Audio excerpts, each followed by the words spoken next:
This is a breakdown of a real sales call from one of my private coaching clients who went from 36K a month to 88K a month in under 60 days. And in this video, you'll see me walk through the entire call from start to finish, and I explain why I consider this a gold standard for what high-level sales execution actually looks like. He does a lot right, controlling the frame, building trust, and asking sharp, custom questions that actually move the needle. But I'll also show you where he could have gone even deeper and the exact coaching I give him to tighten things up and level up again. Now, if you're trying to understand what separates elite salespeople from everyone else, or you manage a team and want to scale A-player performance, this is one that you'll want to study closely. So let's get into it. All right, what's up, Navid? In this video, I'm going to review the call you had with Rob. See how you're going in with the more sort of pointed, but at the same time more natural, ironically, discovery. I want to see how you go there. I just want to see you crafting good questions based on what the prospect is telling you. And then we'll fucking rip some good notes out of it. So let's see what we've got. Cool.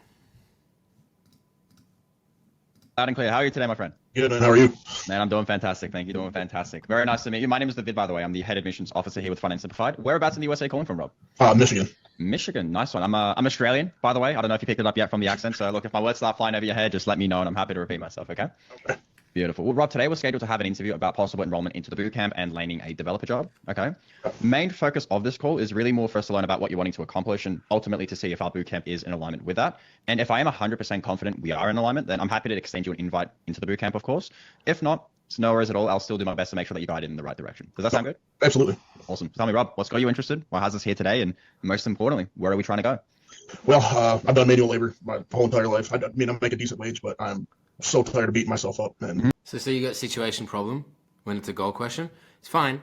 It's funny, like you asked 3 goal questions. Blaine's, I like that question, but it's still nothing can stop people from, depending on their frequency and shit, their state of mind, they give this question. So let's see what you do.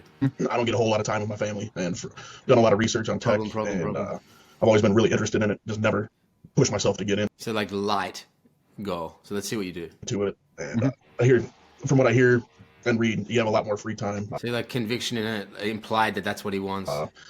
It just seems really interesting to me, right? And being able to see what you've done right in front of your face, thing too. So it's fulfilling, right? For sure. So essentially, you're doing manual labor. What exactly do you do? I build assembly lines for. See, I like how you take this. You don't get wrapped up in looping on emotional goal. Or I fabricate and build assembly lines for like Ford, GM, Chrysler. Oh, okay. Yeah. Nice. That's cool. How long have you been doing that? About 20 years. 20 years. Okay. One of the new guys, huh? Still in training? Yeah, right.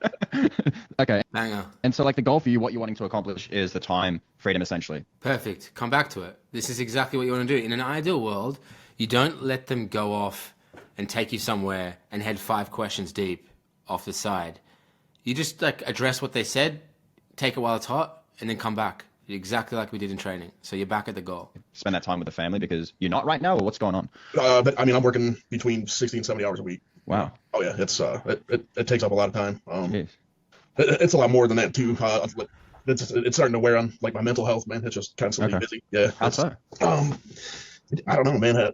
It beats me up, like inside having to go to the place that I can't stand going every single day. You know, it's Right. yeah, it kind of wears on you. Okay. How long has that been going on for? Wearing Good, not asking buckets. on your mental health. More so the last couple of years. Just getting older, getting tired. So it's very physically demanding. Okay. Physically as well, not just mentally. Oh yeah, absolutely. Right. Okay. What kind of an impact has it had on you, like physically? Bro, fucking 3 minutes in, he's cooked. Given this guy is like laying it all out, but a lot of guys will just get squirrely and get their head caught in trying to get the goal and slow down and all this stuff. But you're moving agile, taking what you got, and you've already got mad pain. I'd say all that needs to be done here is I want him saying from a fresh sentence, like really what he wants to achieve. So as long as we knock solution out of the park, this is going to be, this is looking promising. Sore back, sore knees, hips, everything. Just, yeah. Jeez. Okay. And so a couple of years you've been feeling this way, like 2 years or 3 years or? So like at this point, I've got enough pain that I'm looking to see what's shifted for him. So once you get this time frame, 2 years, let's see what we get. I'm just looking down in the transcript. What sort of changed? Okay. Let's see. Right around 2 years. 2 years. Okay. Was that the physical or the mental side for you that you started? Both. Okay. Because I mean, 20 years is a long time. At that point, you would have been at 18 years, right? Yeah. What do you think sort of changed 18 years in, 2 years ago? I kind of realized that I wasn't going to go any Okay, further we're there. in that industry, and I just continually want to make myself better. I want to learn new things that keep sharp, and and with the way the world's going, everything's going towards AI, robotics, programming, stuff like that. It's the future, and I Right. want to be a part of it. So Okay, I love that, man. That's awesome. So that's essentially like we've got a clear like reason why you want to get out, but also there's the pull towards tech as well itself. yeah, Right, which yeah. is awesome. I work with a lot of robots, and I watch the programmers and I writing code and all that Okay. stuff. And I love watching them how they make the robots do stuff with Okay. what they command it to do. It's just phenomenal to me. So. You'd have that in the like the assembly line work, no? Like you kind of see that stuff or no? Oh yeah, I see it all the time. Okay, is that what sort of also sparks it up for you? Yeah, Okay. it was. I started asking the programmers more and more, like, Okay. how do I get into this? And Okay. So there's clearly like the sort of spark inside where it's like, okay, I'd actually enjoy this work. I guess for you personally though, Rob, Okay, what I'm perfect. curious about it is more recent. Perfect. Decision making is on point. This is what I just said before. I said, all I'm looking for you to do is get a moment in time of the shift, and then you got the long and the short. Because it is an example as we walk through in our one-on-one of, like, it's not like it's 2 months and there's only one shift. There's like 20 years, kind of felt unsatisfied 18 years in, but why 2 years until booking this call? So you did good in getting like kind of the 18-year reason was he realized it was a dead end, and then this is going to tell us why the more recent direct response of booking the call. What sort of shifted after these 2 years leading up to this call that's made you finally say, okay, let's actually make a change outside of what we're doing now into a whole another career? What shifted recently for you personally? Okay, see, nice, because it was a long question. I understand why you needed to load that. You had a bunch. It was good that you finished it with the simple question again. I think the biggest change, recently I got married in May. Wow. So I was always by myself. I was able to take care of myself with the wage that I made, and I was comfortable. But now I have a family, and then if you didn't say that, say, okay, well, what is it about the marriage that shifted your perspective more recently? But he said it, so perfect. I got a stepdaughter, and I just want to be the best possible person that I can be for them. Spiritually, mentally. And I'd potentially just take it while it's there and go, why do you feel like tech could actually help you do that? And then just get edification. It's right there. I'd take it. Because we've got a pretty damn good amount of pain. But I mean, it looks like okay, cool. You're gonna get more pain out of it. Perfect, man. Just as good, if not better. Financially, everything. Okay. Okay. How do I ask this question? How financially sort of I love it. You're just telling him. capable are you right now of providing for them to the extent that you want? See, but being genuine, you got a natural pause there, and there's intent in the question. There's no way this is scripted, so you're gonna rip. It's very limited. How so? If I don't work overtime, I only make about Man, you save asking the income question. 60,000 a year. If I work overtime, it's closer to 80. So it's a little easier when I work overtime, but it's never guaranteed. So it's Okay. And so that isn't enough to provide the kind of life that you want for your family. not the kind that I want personally. Okay. They seem content, but I just want more. Okay. Okay, What would cool. you want So now you're heading into to success metrics essentially. it to look like for you ideally? Like what would you want? Say you're making more income and you have high leverage, you're working less hours. What do you want it to look like? More time, vacations, not so much material stuff. None of us are really like that. But just being able to retire at a really reasonable age instead of 67, 70 years old, and actually enjoy life instead Yeah, of. who wants to do that, man? There's so much more to life, right? Right. For sure. Okay, that makes sense. So, I mean, just so I can see the rationale, Rob, like, why look to get, this skill through, coding through tech, Cool, last nail in the coffin here.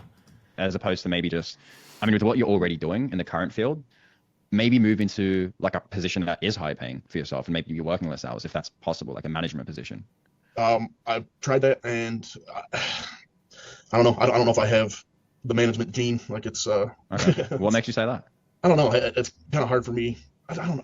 It's hard to explain, I guess. Put me on the spot, man. I work better in small groups. The positions that I was in, it was a larger group of people, and it was. It's like babysitting, man. It wasn't my thing. So. Right. Okay. It's time to make a change then, possibly. Yeah. Right. That's what I'm hoping. Cooked. Perfect 7 minutes, man. Perfect. I just say perfect execution. This is like gold standard, bro. And I don't care if this prospect is like sort of giving you a bunch.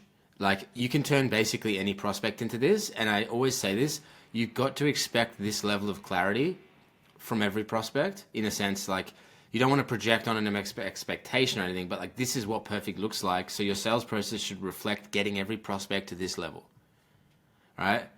And you just need to do more questions, unfortunately, if they've got less clarity. But it's our job to get them there. It's not their fault. right? He's helped in the process, but your questions would not be that good if you weren't this good. So it's not just simply him being this open.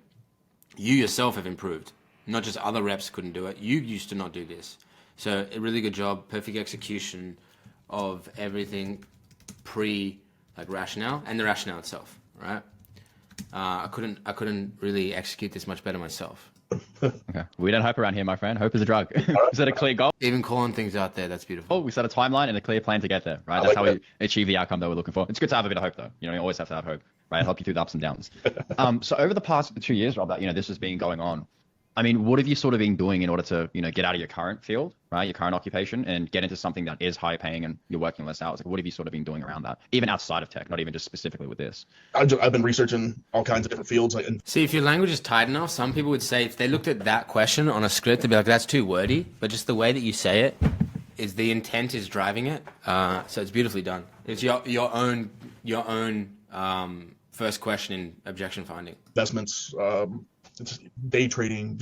I've been all over the place researching, and this seems the most interested. The more I feel like I'm more capable to do something like this. And, so only objective there is to see why they didn't. I mean, like trading probably fulfills all the things that he thinks tech does, other than like the fun of tech. So he's probably gonna if when you go down this, I'm not looking at the transcript or anything, but as you head down this and try and find out what's behind why he didn't have full throughput with those other approaches and success. The only squirm point I can see him trying to go for is like tech is more interesting.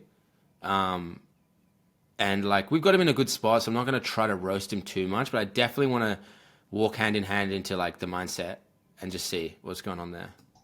That's kind of the extent of it. That's just like almost to an obsession of like researching and reading up and. Okay, cool. We've got a bit of research. Yeah. Have you tried anything yet? Like, have you taken the step into something at all, regardless of tech or anything else? Just because it'll be a complete career shift, I wouldn't exactly know where to start. So that's like the same, I guess. It doesn't stand on a few reasons. Obviously, like if he's thinking a tech is valid because it has the boot camp as an entry point, that's a typical squirm out of objection finding that everyone goes for. Is like they talk up the solution as a means to sort of disqualify all the other things and sort of externalize responsibility of not giving them a go, which is why you want to neutralize that, right? And go like, I'm assuming that like these other things you did, like tech, e-com, other things like that, they have, whether they're clear, they certainly have clear enough pathways that other people are having success with no experience in the beginning, and they do have to make a career shift. So with that in mind, like what was it that ultimately held you back from at least seeking out the education so that you could feel safe doing the career shift into one of those approaches, right? See, like, can you script that question out? No, you need to be thinking on the call, right? And this would just get him into isolating all any squirm and kind of see if there's any mindset there and just stuck in research mode. And then all I want to say is like, okay, what is it you feel like you need to go from research mode to doing mode? And we may not need to hit the 3 nails in the coffin of like, what have you lost? What will you lose, and what type of mindset shift you need to have moving forward, just depending on how much he admits. But we just want to make sure we put a lot of intent into this and see what we can get. That's why I was reaching out to the front end. I've seen nothing but great things. So you're just like talking out with the solution? Like, sure, man, we're not that good. Nice. Classic Jeremy. From what I've seen, it's pretty astounding. Okay, so I mean, this is what sort of sparked you, and because my only concern is that when you get these quote unquote laydowns that people think they're going to be, when you don't address and you just ride off the fact they're like so bought in and super product aware, you may get a follow-up sale, but it's just not much to hang your hat on, man. Like any order taker, baby bird can get this sale. So at least at scale, whether this guy goes to follow up or not, what happens? We just want to address the fact that sales are just, I just don't like to expect it to be this easy. So I'm probably still going to try to smoke this out and see what's behind it, right? Past 2 years you've been researching, you didn't. You're doing a good job. I can see here you're going to do that. Know where to start. But you also mentioned like you've never pushed yourself into doing something. Why is that? I guess it's kind of a fear of change. Like you get comfortable, like the way we're educated. It's repetitive and it's it's not really creative. All right, quick pause and then we'll get back to the video. If you do over $1 million a year and you want your sales team to scale predictably, I run one-to-one sales management consulting done with you. You can apply at the link. We onboard a few managers each month so you can grab a slot and then we'll install your one-to-one system together. Now back to the video. Okay. I never really got a chance to expand myself. It was always just go to work, make money, and pay your bills. That's it. Okay. Well, Rob, I appreciate you being very real with me there, right? You didn't come up with some sort of excuse like most people do. Fear is very normal, my friend. First step is gaining clarity, admitting it. You know what I mean? Then, of course, step 2 is overcome. Where are you at now as it pertains to like the fear and the level of comfort that you have and that potentially keeping you in your position? Like, where are you at now? I'm so ambitious to get out of what I'm doing and do something else. It's crazy, man. It's almost... You just destroyed all sales gurus' ability to teach you a fucking scripted objection finding. That was just perfect. Emotional. Really? I get... I'm just so tired of doing what I'm doing. Okay. I have to change. So. What do you think gave you that perspective shift to say, okay, like I can't, stay scared anymore. I have to do something, step outside of my comfort zone. What happened? Because I don't know. I'm not exactly sure. It's just something just switched. So it was just a This is good. You're going to challenge him or say like, can I make a suggestion? And then highlight the 18-year reason and then the more recent reason. You could do that as well. So do you feel like it could have been that and that? And it's like, well, at the end of the day, those are the reasons, but what type of mindset shift do you need to have to make sure that you do, actually make this a reality where you do make the career shift? That's all I would do there and just finish off that last nail in the coffin just to make sure it's not incongruent. You never know, man. You never know. Thing in my head's like I can't do this. I'm destined to do something. Because he's just going to have fear at the close even though he wants to do it because it's the moment, it's the big first career shift for him. It's the big first thing. Accepting that they are going to make a career change is pretty much validated by the fact they're just about to put their money at risk to go get the education. It's not about getting the first job. Else. So. Okay. Can I challenge you here, Rob? Yeah. Like this comes from love, my friend, by the way. Like, I don't mean to offend you, but I mean, fear is something that's very normal, but we have to understand at times where it's led us to and also where it's going to continue to lead us to. Yeah. Cool. Right? I mean, what do you think, You've lost. in a year's time, 2 years' time, 3 years' time, things would look like if you continue to What are you going listen to to lose? that fear and stay within your comfort zone? Like, what would be like the day-to-day ramifications if you did that? See, I personally would have just gone for the what have you lost because like he just is so confident he's going to do this that I would have just gone for the what have you lost and just to make absolute sure that he does not squirm back at this point. That's what I would have done. It's the only thing I can knock so far is I would have just gone for the what have you lost. So for your future reference, when the person is so bought in on the future and the mechanism of your offer, it's probably he's probably just going to give you a good answer. Potentially. But see how he's like, I don't even want to think about it, but it could affect my wife, my relationship. And you're going to sort of go down there. But how much is this felt? He's just going to give you the answers because he's a good guy. I would have gone for what have you lost because it's all real. And then we can just kind of collapse it and close it off there with a lot of urgency, making sure there's no incongruence. That he's truly unsatisfied with the 18-year dissatisfaction point and the recent satisfaction point. It puts a fucking gold sticker on rationale. And it really closes out this whole phase perfectly. But your overall decision-making and steps is good. This is the only thing that I would do differently. I really don't even want to think about it, but... So I'll write this down. So with prospects who are highly your product aware or their buying temperature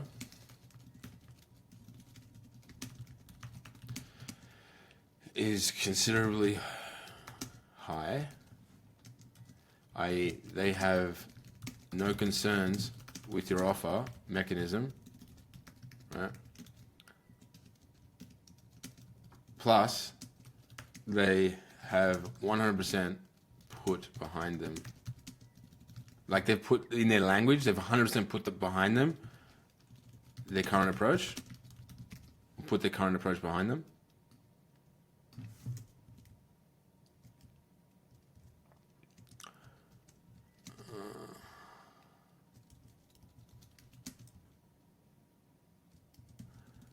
What I'm going to do is when you ask this question, which is the reframe, you go for what's in the past, not what's in the future. Because like you're going like, he's like all in. You do both if you want. But just, I'd say if you're going to choose one, like he's 100, like what do you benefit from? This guy is like all about moving forward.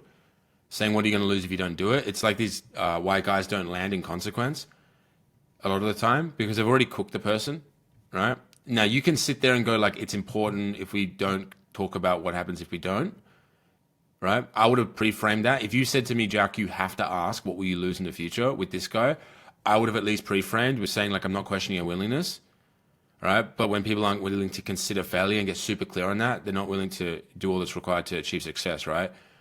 So like 6 months from now, what happens if you don't, type of thing, right? At least that frames it right. So he at least just considers it. But I wouldn't ask it. I would hit the, what have you lost? Just to make sure, ultimately, the objective I'm trying to achieve is that I do not see a repeat of the behavior of the past. Because, I mean, look, he's been in a job for 18 years, unsatisfied for a lot of it. There's obviously some brain pattern going on that despite the dissatisfaction, he doesn't change. And it's kind of represented from what he's saying, and you know what I'm saying? So this is what I would have hit instead for that reason. It would have taken it from a 6 out of 10 to a 9 out of 10. But the overall phase, you're at about an 8 or 9 out of 10. It's very good. It could potentially affect my relationship with my wife. I'm not exactly sure, but In what way would it impact the relationship? you get See? kind of, I don't know, when you're tired and wore out all the time, you get. And now you're getting externalization language, like you get, your, because he's speaking hypothetically, because he doesn't consider himself doing it. Whereas, how can you say, what have you lost? He's like, well, you lost 5 years. Like, he wouldn't say that because it's him. And you would have got first person language. So that's the only thing I can point out here. Easily angry, But or not angry. it's not a big deal. It doesn't super derail the call. But it's just purely like, bro, you got to get beyond the point of like even caring. Once you just start closing everyone, you don't even care about the close. You just know you're probably going to get it. But it's about you. Like, how well can you do the call type of thing. It's just a personal pride thing of being exceptional. So I'd take this point on with the same level of urgency that some guy that isn't even in KPI would take. Not worrying about it, but just being like, yeah, I want to fucking smash this out and get a good call recording, hitting this right when it does come up next. Pretty, irritable, I would say. Okay. Well, So that's what's happening now. it's the beginning of it, I guess. Okay. So are you at that point where, you're drawing the line in the sand for yourself so it doesn't continue to get worse? Oh, yeah, See, I think you've already achieved this, but cool. Get things 3 times, never a pain. It's all absolutely. good. Like, okay. I'm exhausting all options. My friend, I respect you a lot, Rob, my friend. You know what I mean? Because like so many people, they live unfulfilled lives. They're unhappy, the lack of time that they have for their family and their loved ones, right? For me, what's most rewarding, and even the team is seeing.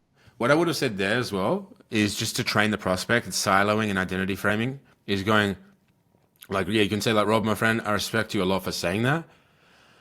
Because so many people live unfulfilled lives and they rationalize why it can't change, right? And then that ends up being and manifesting into like not committing to themselves when they do get a door that opens for them. You see what that's doing? It's starting to train the prospect to commit at the end of the call. That's the only thing I would have done there differently in that entry to this identity frame that you're about to People make that transition from, feeling unfulfilled, overworked, underpaid, or just genuinely not being where they want to be, right? To someone who has full control, right? Making that transition into something where they have time for the things in life that matter the most to them. But I like your placement of this identity frame. It's perfectly placed. You know what I mean? Yeah, absolutely. That's very rewarding for us. Now, I'll be the first to tell you, it's not going to be an easy ride, right? There's going to be a couple ups, there's going to be a couple downs, a couple bumps on the road, but if you're genuinely willing and ready to step up and make the change, it is one of the most rewarding things that you can do for yourself personally, right? Do you feel like you're in a place now where you do want to take on that challenge, make it through the ups and downs? Absolutely. Oh, yeah. I would just hit the back end of that. It's like, because when we do, we ultimately have more time for the things that matter most, right? And he's like, yeah. And you go, okay, but do you really feel ready? Like, really? Do you really feel ready to actually make that change? Just be a little bit more polarizing with it. Okay, sure. Oh, yeah, 100%. We still achieve it. It's been a hard way for a very long time, so I'm used to that. By the way, Rob, just time out there. Are you emotional right now? Yeah. Okay. Do you want a moment? Yeah. It's okay, man. It's okay. Fucking hell, man. Ripping it. And good job with the moral authority of pulling back. I'll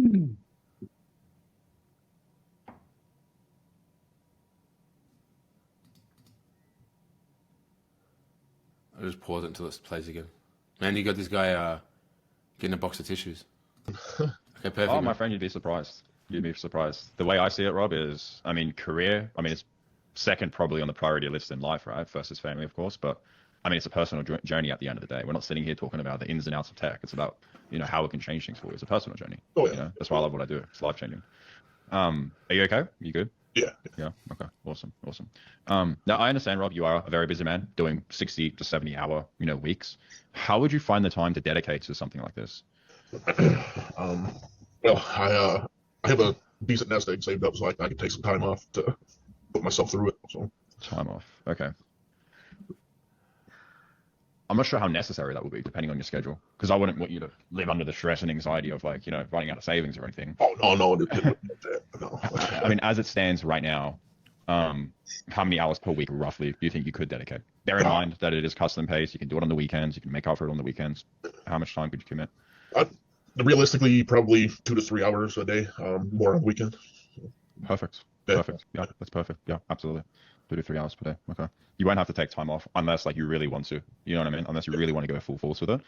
But I mean, 2 to 3 hours per day is perfect. Okay, cool. The only place I differ here, it's not even barely worth mentioning, but when I mention these things, because I don't like to kind of open my hand to the prospect just yet.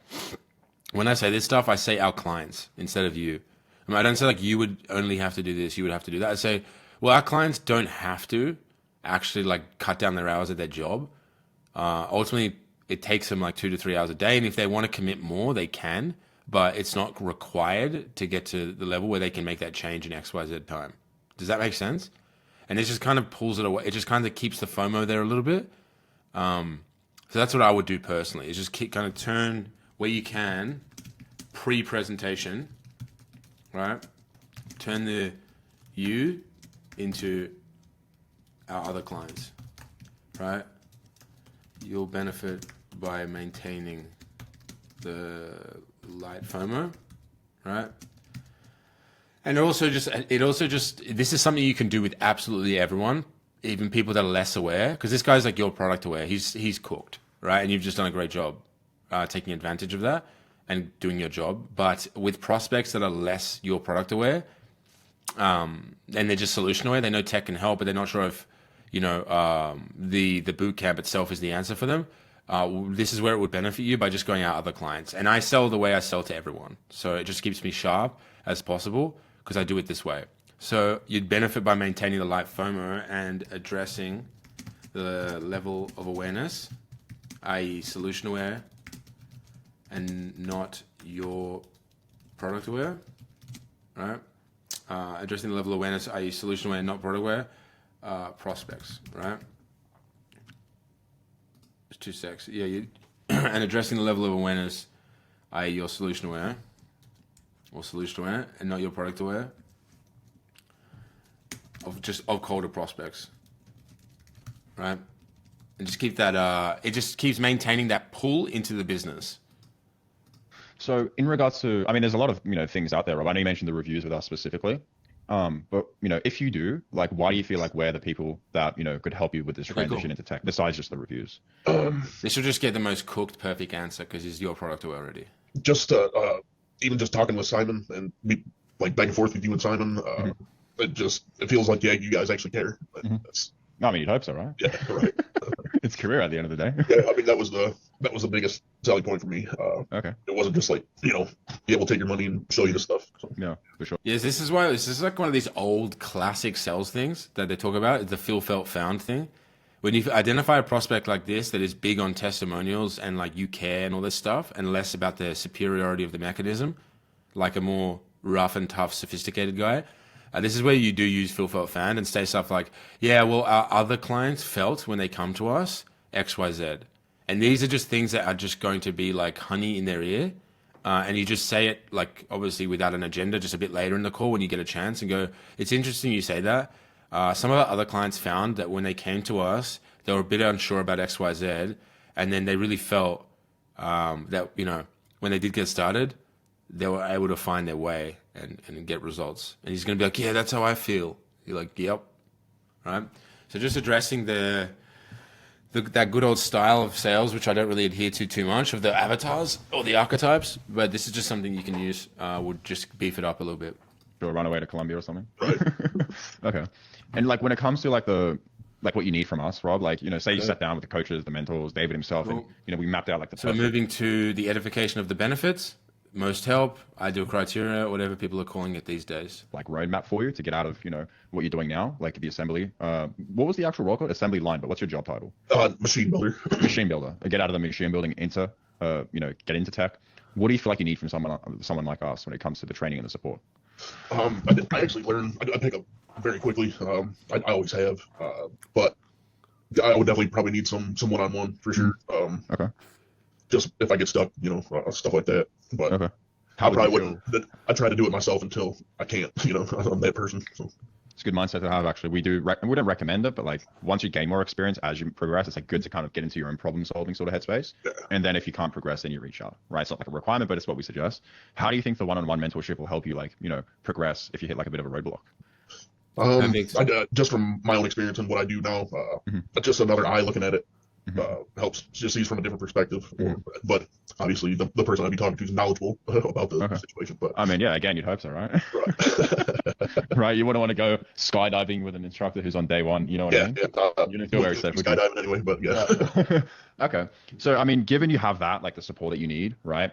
Alongside like this, you know, I guess newfound drive that you have as well, Rob, where it's like, you know, your desire to make a change just badly, right? And get into something that's going to allow you to provide and, you know, be present with your family. I mean, in terms of like goals, right? Where do you want to take this in terms of income, ideally? Like, what do you have in mind? Good intent. As high as possible. That's everybody. But from what I read, But around, let's just hit this through transcript, because I know this is like the easiest phase for any sales rep, no doubt. And plus, this guy's ready to come off the grill, bro. He's cooked. But right about 160, perfect. He's not being conservative.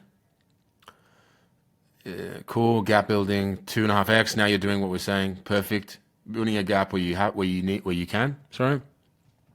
What would that do for you? How long has it been a goal? How do you think they'd feel? Perfect. And then we hit the presentation. Are we? We're in the deck now. Just 2 seconds. Only Rob's head of the house, man of the house, right? Buying a new home, being there as well. I think they'd be ecstatic, overjoyed. Perfect. Moment in time. How are you feeling? Cool. Covered a bit. Perfecto. Now, from there, we got phase 2, which... Cool. Hit the presentation. Perfect. We always nail this. Awesome. New to you? Have you done an internship or even an apprenticeship with what you do? Or No. New to you? Okay. First time for everything. Right. We're just continuously siloing and gap building. That there's a need. Perfect. Cool. What are your thoughts? All right, let's see where we go. All I'm really looking for now is the commitment, because we have more than enough. As long as you're getting double tie down at the end of the presentation, clearing up any questions, all that's left to do is just see if this guy has any little fear, can I do it tomorrow type thing. Because, you know, I don't like to say it's never this easy, but, you know what I mean, right? Cool, this would be good. Yep. Let's see here. It was interesting.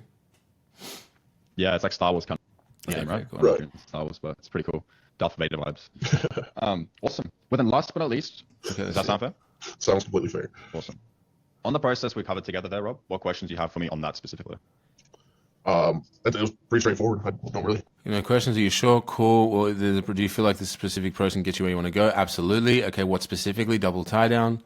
Okay, awesome. That's the most important thing. You have the inner belief. Cool. Yep.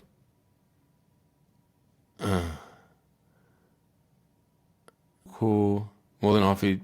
Here we go. So I'd be more than happy to offer you a position in the bootcamp. So congratulations. Those eyes are like, I'm ready to objection handle you, bro. If you have anything to say. How are you feeling? I'd be more than willing to accept that. That'd be great, man. Thank you. Awesome. I'm excited for you, man. Excited? 100%, man. Yeah. It's a new chapter. New chapter. Okay, here we go. So full tuition for the bootcamp, all the I want to see his face when you drop the price, but it's obviously going to go to you. advanced training and the guaranteed job placement is 10K. Now, 99% of people, they'll always go down the finance route. Reason why is it's no money down for about 30 to 45 days. And then it's broken up into small monthly payments of $220 to $270 per month. That's what I see on average, right? Which is roughly 45 to 60 bucks per week. Now, we run the data quite frequently to see how often our students land positions as opposed to their monthly payments. And what we see on... Cool. Does that all make sense? Does that all make sense? Yes. Awesome. Next step is very simple, Rob. I'll just drop the application link in the Zoom chat for you. Go through it together on the call. And then, my friend, you're ready to rock and roll. Sound good? Sounds good. Awesome. Let me drop the link in the chat for you. Perfect. And we hit this. Cool. And then just some logistics. This year. Or, well, in Perfect. Apply. Perfect, man. Do I want it 10K? Yep. Okay. See what he gets approved for. Let's see here. There's no like limitations. These modules, right, that requires a $20,000 investment to unlock the remainder. I'm pulling your leg, man. I'm pulling your leg. All right. Your heart just dropped, Dave. I pulled that a couple times. Some people off straight away, but didn't get you the first time. No, to be real, it's just essentially as you go through it, it'll unlock. The way why we've designed it that way is so like you don't jump ahead and get overwhelmed, essentially. Okay. Perfect.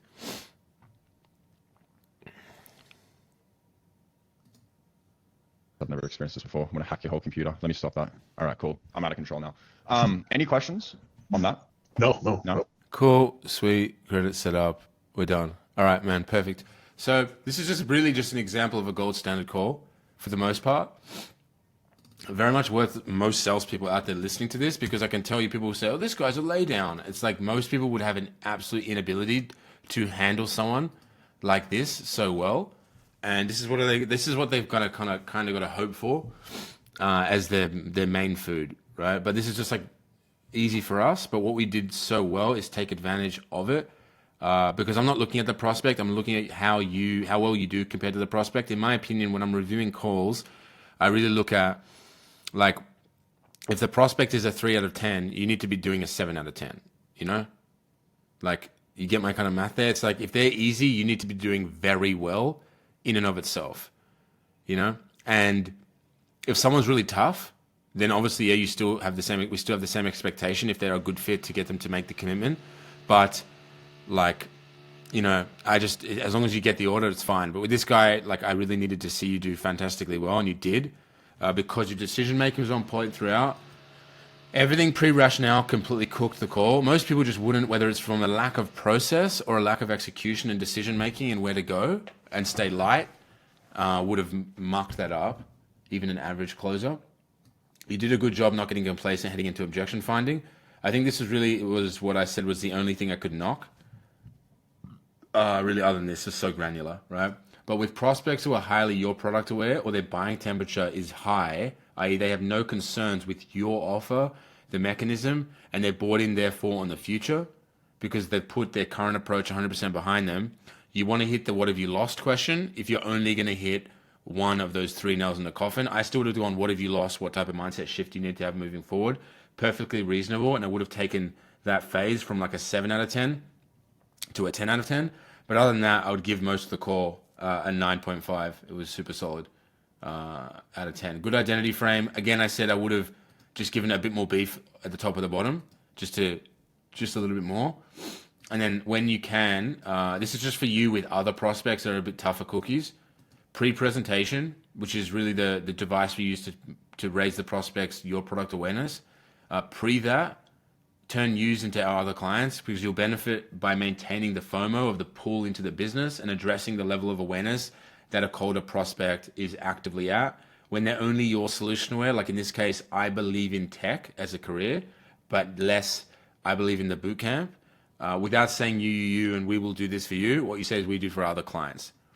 All right, that'll create pull over to your product awareness, and it'll convert on colder prospects. But other than that, man, it was a fantastic call, fantastic execution. All right, thanks for watching. I hope you found this video valuable. And if you have any questions, drop them in the comments below. I check every single one. And if you're someone who wants speed and real implementation, whether you're a founder, a sales manager, or even a closer who wants to level up, there's links in the description where you can book a call and apply to actually work with me directly. And if you want to keep learning, here's the next video I recommend. You can watch it now.